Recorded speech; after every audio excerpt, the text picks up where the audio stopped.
Vibha, welcome to my podcast. Hey Darshana, great How to are be you? here.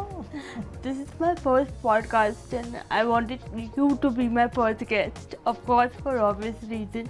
You have been my DP, my mentor, and most importantly, my best friend. We have journeyed together for 22 years. But I never got a chance to ask you questions. You are the one who always asks me questions and I answer. So today I'm very, very excited to, ask you. So tell me, how does it feel? Are you ready to answer my questions? Absolutely, fire away. I'm very excited actually. I really like it. You really are. Yeah. Okay. Tell me about, I always know you as a DP, as a doctor, but not Vibha as a person. What are your hobbies? What was your journey when you were young and all that? So yeah. I don't know. What fun things about Vibha? Oh gosh, I don't know. Fun things about me. Let's see. I had absolutely no idea that I wanted to be a doctor. That's number one. Huh. And I think I was a pretty happy kid, mostly interested in music, the usual stuff. Yes. And I think, this is a big reveal, okay? Huh. The main reason that I went into medicine, wait for this, I went into medicine, I went into science because in 10th standard they told me कि आपके science के number बहुत अच्छे हैं तो आपको तो science ही करना पड़ेगा, right? Okay. And then I said, okay, science. Then they said, well, do you want to do medicine or engineering? Engineering. And the kids who did engineering had to go after school to Agarwal's classes. And I didn't want to go to Agarwal's Yes. classes. So the reason I'm a doctor today is It's because Agarwal's I didn't want to go to Agarwal's classes. So all thanks to Agarwal classes that Right. you became doctor. That is right. After you entered medicine, how was it? Like, were you nervous? Were you enjoying the studying medicine? Medical school was, I think I enjoyed being with my friends, but I don't think I really learned medicine the way it should be practiced in medical school. It was a pretty dehumanizing experience. I mean, nobody debriefs with you about how you're feeling, how you should be making your patients feel, how you communicate with them. That sort of thing is just not taught in our medical schools. Maybe it is now, I don't know. I kind of doubt it. But certainly in my time it wasn't. I think now also it's the same. Since I have medical friends, Okay. they are quite depressed. Yeah. So Yeah. I think it's the same. Yeah, I think that was a really hard part of it. There were times when I remember feeling, wait, it shouldn't feel like this. It shouldn't be like this. But I didn't know what to do about it. So Right. that was a really hard part of medical school. Also, we were so young, right? Yeah, I right. entered medical school when I was 18 and graduated when, whatever, I was 22 and a half. So it was a bit ridiculous that I was 22 and a half and in charge of people's lives. Oh God. Right. So that was a scary thought. Overwhelming, yeah. Right. Okay. So then, how did you, choose to be developmental pediatrician? Like, kids, like, do you always loved kids or it's like some story behind it? No, actually, that was the first time I think I made a decision. So when I finished my MBBS and I started my MD, I think it was that there was no choice. You had to put choices, like first choice, Yes. MD pediatric, second choice, You're whatever, right. gynac, whatever. Right. So people thought I was crazy because I didn't put a second and third choice. Okay. I loved kids. I always knew I loved kids. So I was very clear that if I'm going to do an MD, it's going to be in pediatrics. Okay. So then I only put pediatrics as a choice. So, since you took a decision for yourself, that I want to be a pediatrician, did you enjoy going to that place, like while doing MD? How was it? It was like depressing as same as MBBS, or it was different? Not at all. It was different. I mean, there were some very difficult moments during MD Pediatrics also because we work in government hospitals which are so understaffed and under-equipped, and I had to make some very difficult choices, but I think I had some really good seniors at that time, and I loved being with the kids. I think the nurses in pediatric wards are also different. Yeah. So definitely MD Pediatrics was much more enjoyable. Of course, because even I love kids, so I think yeah, it must be fun. Yes. Right.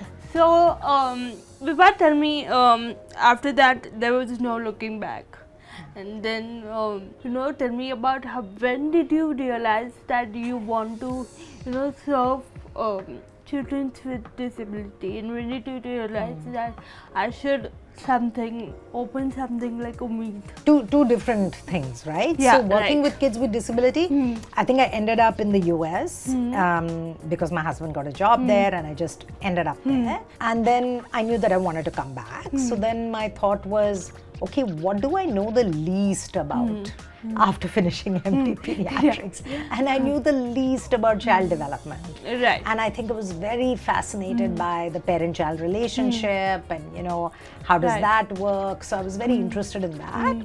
And so I think what happened then was I had this opportunity in Boston to do my fellowship in developmental pediatrics. And then I started seeing kids with disabilities, right? And I think for me it was a revelation. I kept wondering कि ये सारे बच्चे कहाँ थे? Right. Like where were these kids in India Yeah. when I was doing my MD Right, pediatrics? right. I saw some of them, but I must have seen them very, very sick. I never saw them in the OPD. I mean, I didn't see them playing. So I was very struck by the fact that there was no specialized service for kids Right. with disabilities. Right. So it was during my fellowship that I really realized that I wanted to come back and work here. And then when I came back here, there wasn't a place like this, right? There were only hospitals, and a hospital didn't feel like the right setting for what I wanted to do. So therefore, Ummeed. Yeah. So yeah, even I remembered my mom took me to hospital before coming to me, and I don't remember because I was a kid, but she always tells me that when I used to take you to hospital, you used to cry a lot. Yeah, I think kids and can you, tell, and, no? And you used to, get overwhelmed and scared. And then I took you to Ummeed, and Ummeed was totally a different space where you enjoyed doing therapy or exercise or whatever it is. So I think hospital needs to be changed. Yeah. For kids. Do you remember your experiences of hospital? Do you have any memory? I do. They were very bad. I used to get scared and overwhelmed, and yeah. Yeah. I have to tell you something. I still don't like going into hospitals. Nobody does, right? Nobody does. Nobody does. Well, people who work there. But especially for children with a disability, when they go for therapy, there should be, a lighter space, where they have fun, they have toys. They make it more overwhelming, all those big stuffs, machines and everything. It's very overwhelming. Firstly, you feel like you're sick, right? And I don't think disability is an illness. So, exactly. You feel so it doesn't make any sense to be in a I hospital. used to feel what is wrong with me? Why I am here? Exactly. There's a fear to be there. Yeah, totally. And when I came to Ummeed, I used to feel okay, I'm just playing. Yeah. So that was the idea. Yeah. Yeah. So I think you're right. Hospital needs to be changed, at least for children with disabilities. Agreed. Vibha, do you remember when you met me for the first time? Baby Darshana, 22 years ago, I guess. Wait, how old are you now? 23. 23. Yeah. So, you came to 2001. Ummeed. You came to Ummeed when you were a year old, but I think I met you for the 2001. first time when you were 3. And I went back and looked at my notes, and I've described you as this adorable little kid who is I still have those laughing. Not little kid, but sure, I'll give you the adorable. Laughing, chatting, very friendly. And I think at that time, there were some physical issues that your mother was concerned about, but I remember you chatting away. And was I really chatting? apparently, yeah. I mean, I went back and looked at my notes, and there it was that you were talking away, knew lots of words, asking lots of questions. So Really? yeah, apparently. Okay. And then I remember, like, when you met me as a cerebral palsy patient or kid, what were the some steps or treatments or decisions you took for me? You know, honestly, Darshana, I think for me, it was really about your overall development, right? So while the physical therapists may have been working on your physical skills to make sure that you were able to, run like the other kids or do craft like the other kids or write in school, and you didn't feel left out in any way, in any space.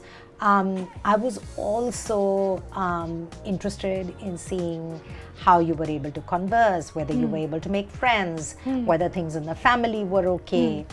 And so those were the kinds of conversations that I was interested in. I certainly remember you as an adolescent, as a teenager. Yeah. Do you remember that? Yes, I do. That meeting is definitely very clear in my mind. Yes, even that. I remember every bit of it. After I met you in 2003 or something, I met you after I think 15, 16 years. Yeah, when you were I about was 16. 18. Yeah. When I was 17 or 18. And I remember that I was really happy meeting you. I didn't knew you. At that time, I totally forgot who were you. But my mom told me that she was your developmental parent. So I was like, okay, and then I met you and it felt like I knew you from years. And we had a great conversation. So tell me, what was the first impression of teenage Darshana? First impression was actually two things I remember. One is I remember being struck by how much insight you had about your inner world. Like you were very, very clear about describing your feelings and emotions. So that I remember. And then the second I remember is how passionate you were about fashion. Yeah. Remember that? Yes. You totally wanted to be a designer. I remember you showing me some of your design drawings. Yes.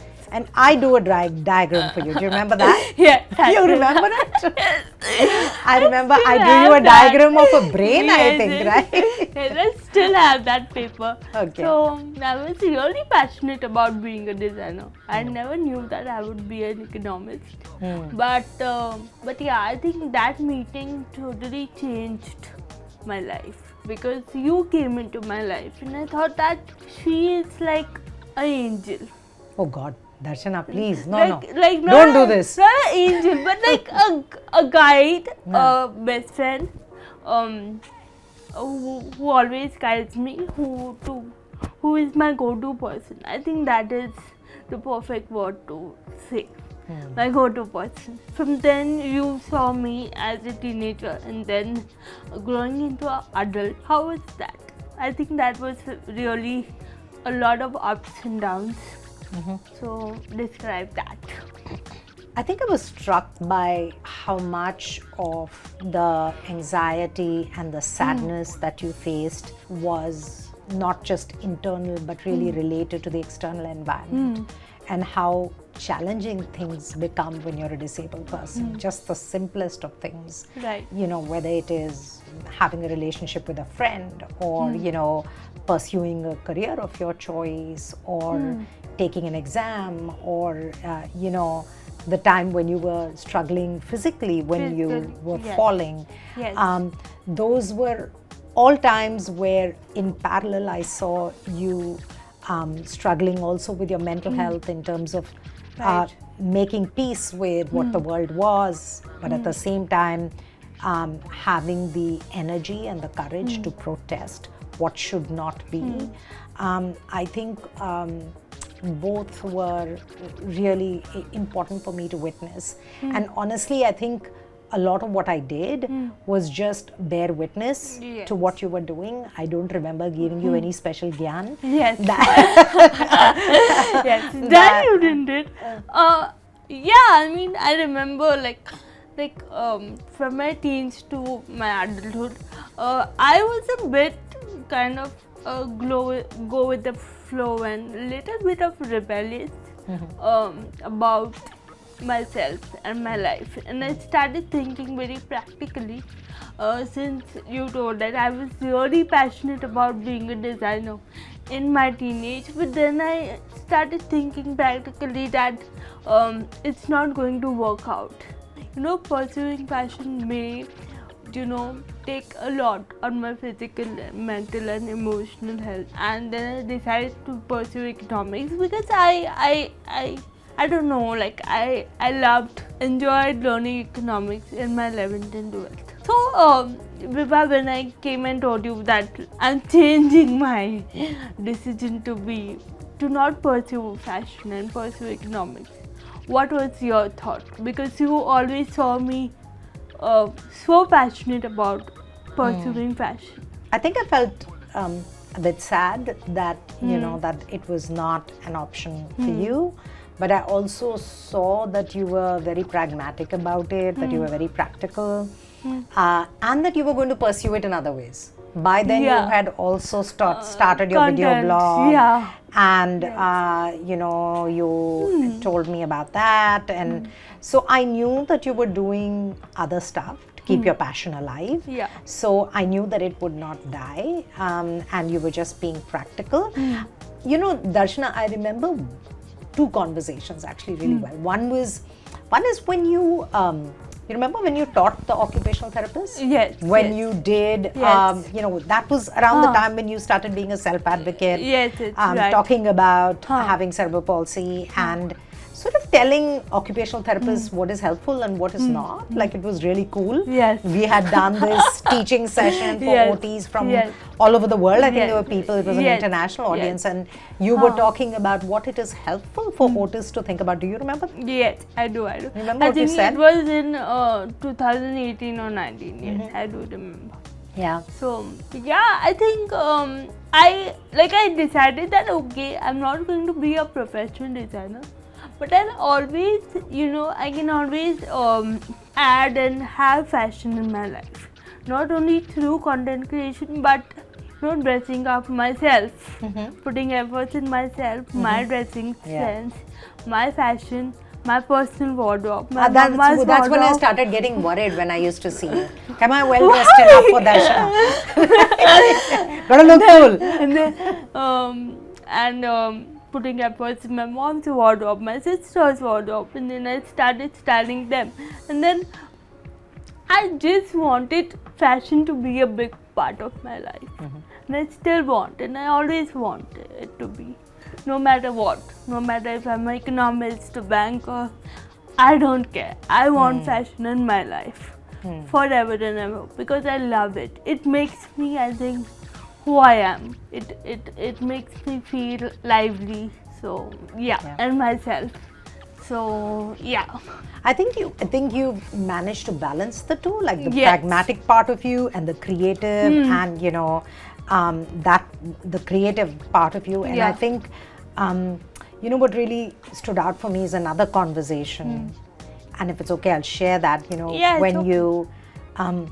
when you overheard someone in the family saying to another person that you know that you need to be taken care of. And you were so mad. And you said, who says I need to be taken care of? I'm very capable of taking care of myself. I mean, this is another topic where, you know, especially in our Indian society, I think women and girls, and especially women and girls, are said that you need someone to taken care of you financially. And if you are disabled, then it's done. They'll think that you are totally dependent on someone, which is not a case at all. And I heard someone saying that she needs a financial dependency. She cannot do it. And I just messaged you that, listen, I need to meet you, and I came to you. And I said that, how can they say that to me? I think that is what I want to change in society. That a woman, and especially women with disability, all they need is a little support, mental, physical, emotional, and just give them support, provide them whatever they ask you to provide, and they are self-sufficed. They don't need anything.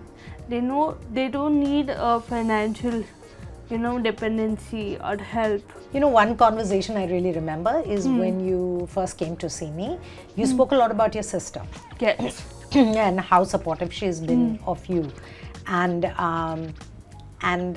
I remember asking you, well, what do you think you've contributed to your sister's life, if I were to ask her, right?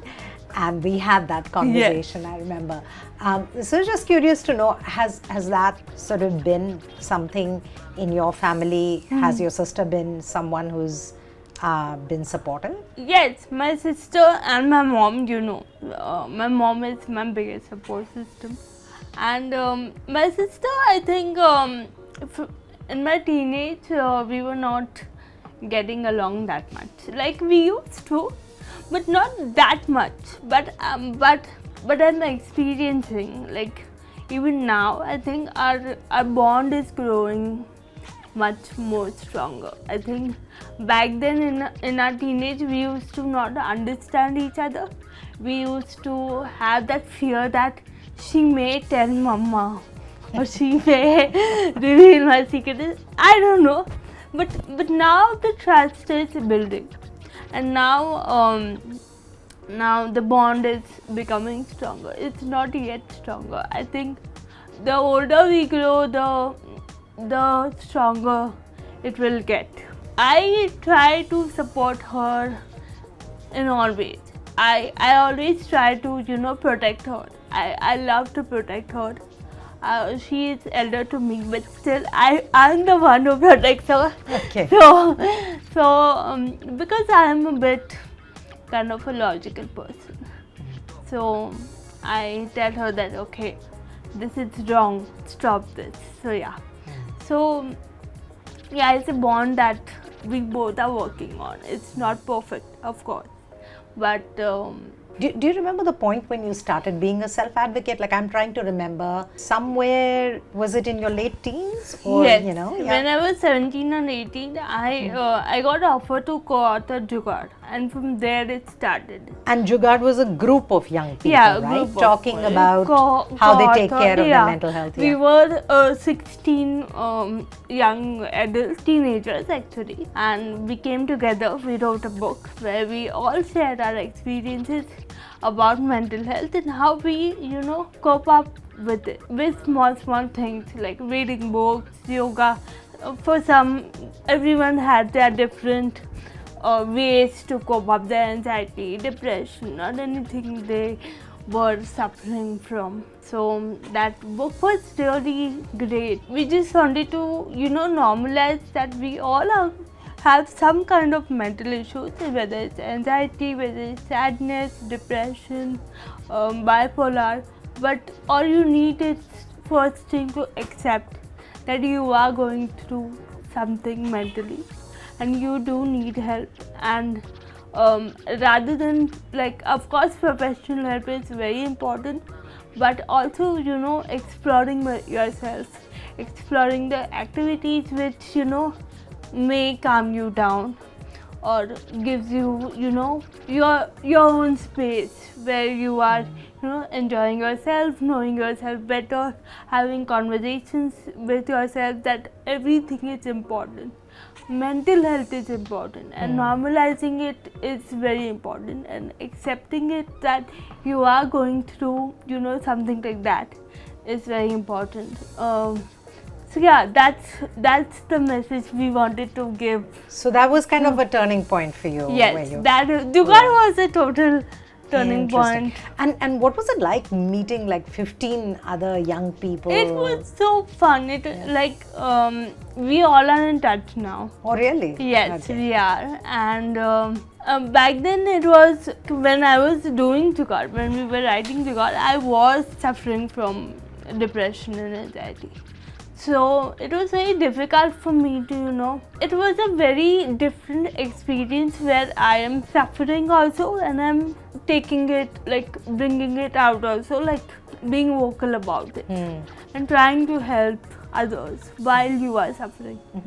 Because it's a totally different experience. Now I'm not suffering, I am cured with it, and now I try to help people and be vocal. This is a different experience, but back then suffering from it and then going to the meetings and writing about it and contributing and having that much of courage and openness to speak about it. So back then we were not friends, we were unknown to each other, all 16 Just a of us. group of strangers. Yeah, group of strangers, and you sit with them, you say that okay, I'm going through this and this is my problem, and having that trust, that bond, that was a very different experience, I think, and it was amazing, and it was totally turning point, I think, of my life, because it changed me as a person from inside. So yeah. Wow. Yeah. So yeah, Vibha. So since the conversation got very heavy, I wanted to make it very light. Okay. So Vibha, tell me something fun about yourself. Like I know one thing about you, that you love trekking. Yes, I love the outdoors, I love nature, I like to be out hiking. So definitely that's a part of who I am. Okay. Let's see, what else do I like? I like music, I like to sing. I sing in a choir. Oh wow! I love choir. I like to make people laugh. Yeah. Yeah, so I miss the time when people used to tell each other jokes. I Ek know, zamana hota right? tha. Yeah. Now you get them all on WhatsApp, right? So Yeah. nobody, I've read that joke, Yeah. So The same it's so joke fun, is, right? Yeah, the same What about the joke delivery of the joke? It's so Yeah. important. The same jokes they are forwarding to know, everyone, exactly. and that is so boring. Yeah, I totally agree with you on that point. So, what do you think about social media? How it has effect on disabled people or teenagers or young people? Two different questions, I think. Yeah. Okay, firstly, Yeah. so I should confess this. Huh. I am not on any social media. Yeah, that's You know this yeah, about me, yeah, right? yeah.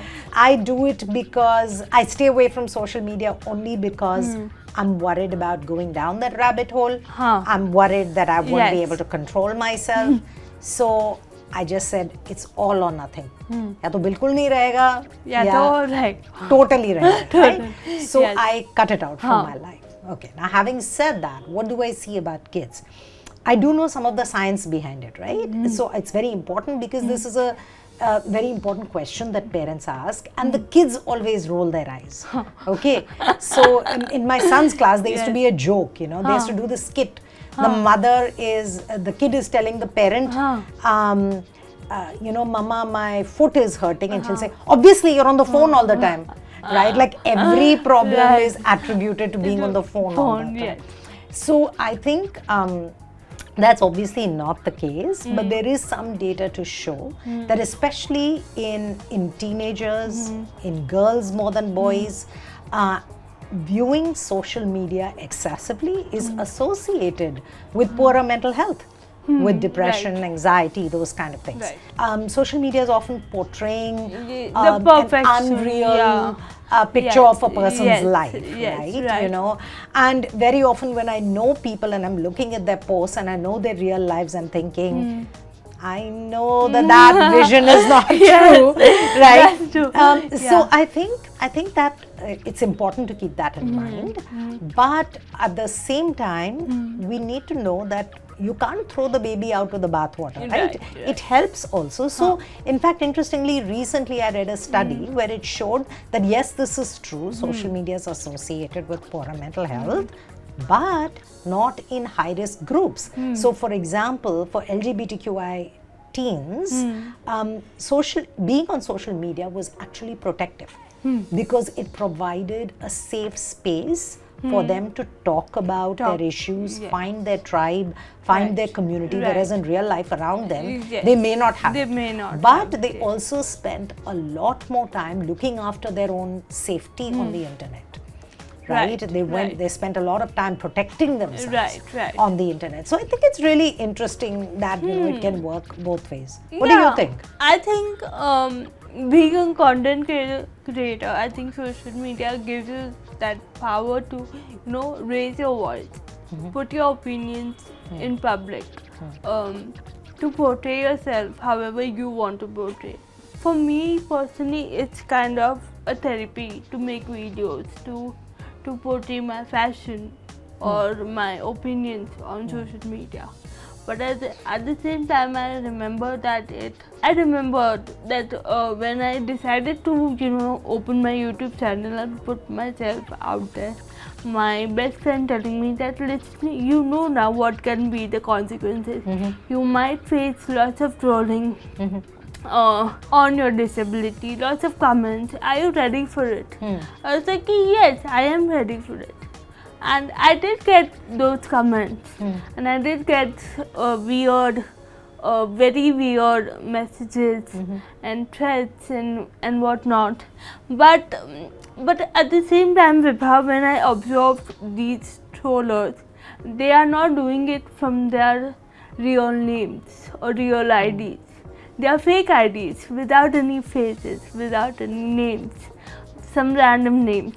So it means that, then I started thinking about the psychology about that troller, that, he or she, they do not have courage to, do it with their real names and real IDs.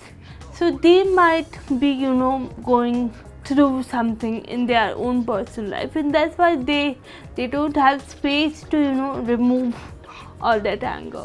And that's why they come and remove all the frustration on the celebrities or content creators or anyone who is out there doing their own jobs.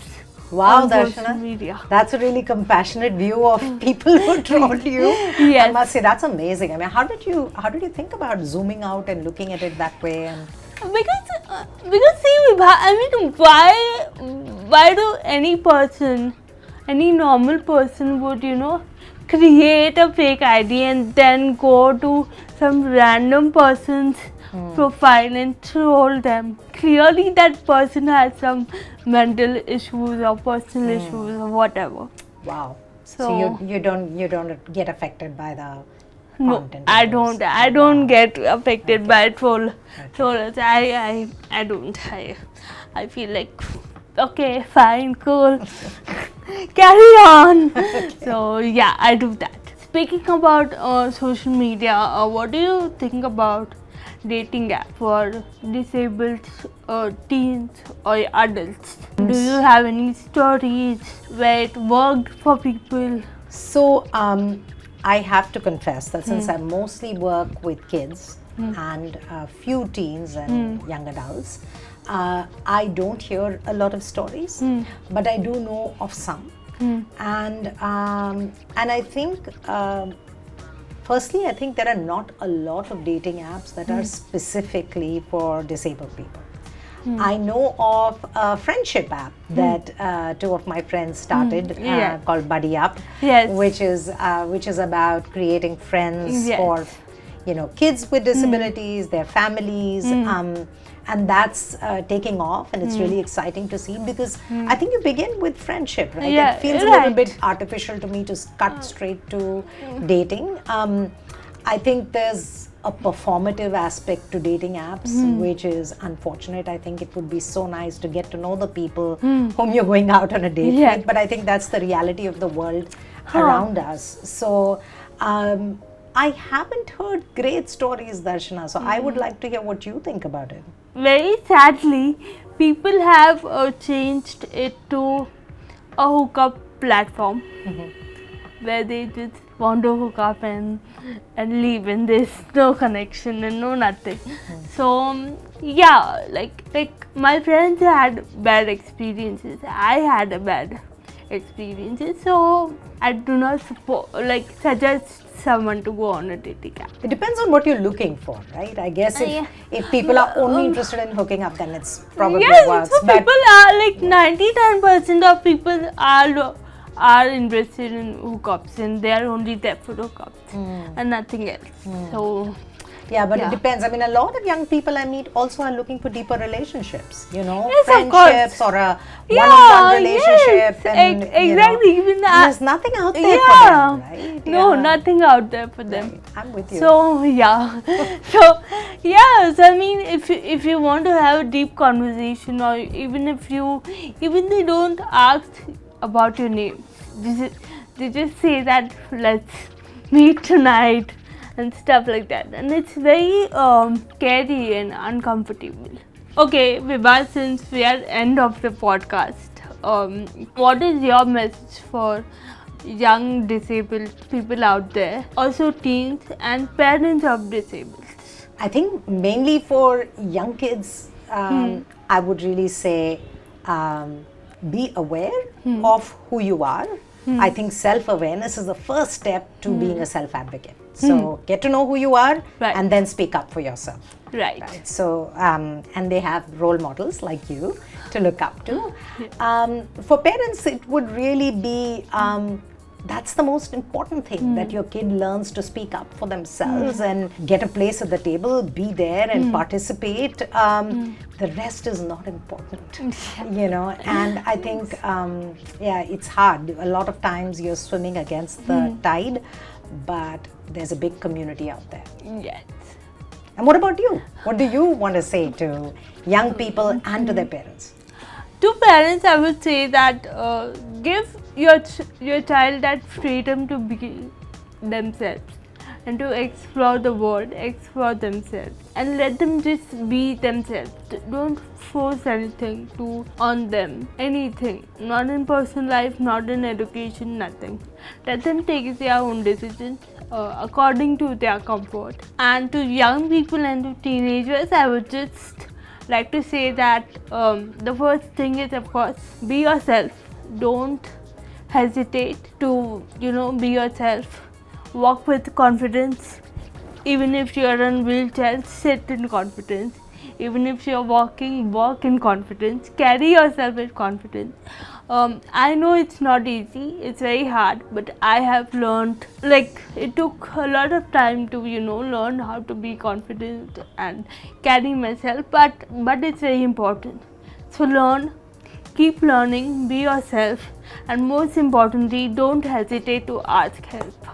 If you need help anywhere, just ask. Someone will always be out there to help you, and that will give you confidence. Maybe two, 3 times you will hesitate to. After that, you will be okay. You will be confident. So and carry yourself with lots of grace and dignity. That's it. Great. Thank you, Darshana. Yes.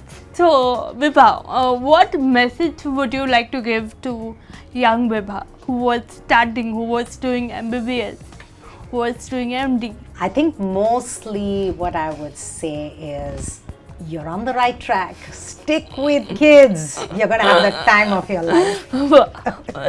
Great. Yeah. And what about you, Darshana? What would you say to the still younger Darshana, the kid Darshana, who was, 14, 15 and having a hard time? First of all, I would like to thank her. I thank her every day, to be honest. I always thank her.